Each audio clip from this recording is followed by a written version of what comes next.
Hochwürdigster Herr Abt Maximilian, lieber Rektor Klausnitzer,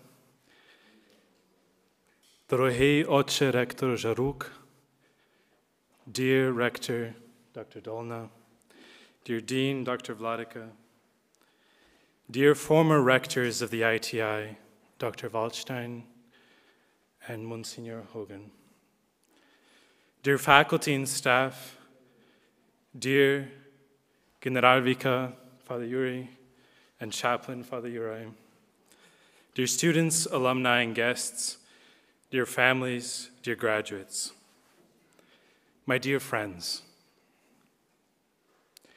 fear not, O little flock. It is your Father's good pleasure to give you the kingdom.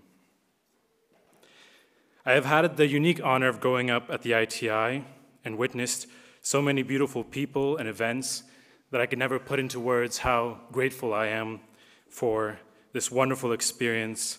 Growing up here has been a truly blessed experience. I want to share with you a story about what growing up at the ITI was like.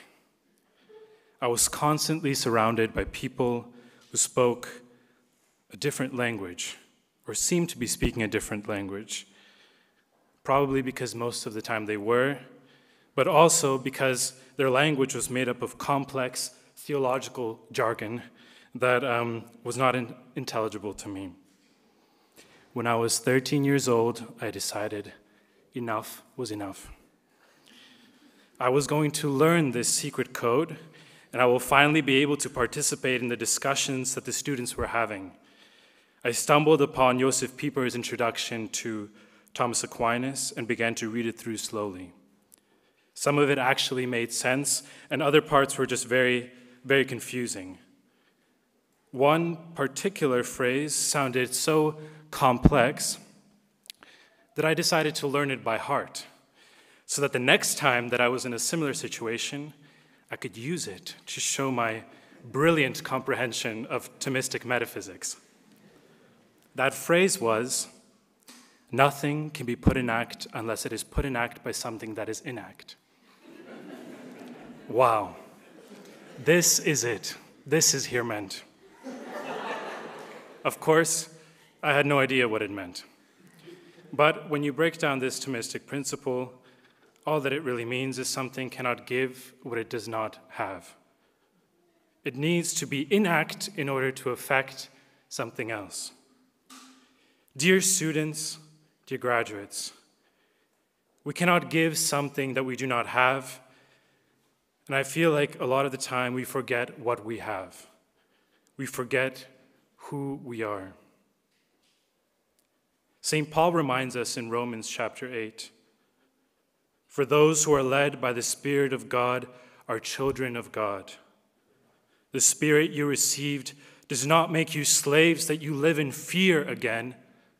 Rather, the Spirit you received brought about your adoption to sonship, and by him we cry, 'Abba, Father.'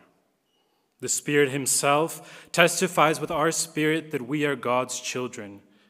Now if we are children, then we are heirs, heirs of God, and co-heirs with Christ, if indeed we share in his sufferings, in order that we may also share in his glory." My dear students, this is the most magnificent gift we have and will ever receive. You are truly sons and daughters of the eternal and ever-living God. This is your identity. There is, however, someone who constantly lies to us in order to make us forget this truth. He prowls around us like a roaring lion, looking for someone to devour. I recently read in a book that struck me about this reality. The author speaks about the fall of Adam and Eve and the lie that the serpent convinces them of, that they are not enough, that God wants to limit them, keep something exciting from them, and wants them to live a boring and empty life. This author says, "The devil has not changed his playbook. He has not needed to, because this old temptation continues to work. Maybe that 13-year-old boy was onto something a decade ago. We cannot give something that we do not have or something that we have forgotten. When we leave ITI, after all the work and hours we have poured into our studies, some definitely more than others, after trying to do seminar at 2:30 in the afternoon, I think I speak for all when I say that it was such a grace to be able to be part of this little community which celebrates Easter with every fiber of their body, a community that runs around in the courtyard anytime there's a huge rainstorm, people that truly love the Lord and pursue the life of saints. Dear graduates, we have truly received a gift that we should pass on.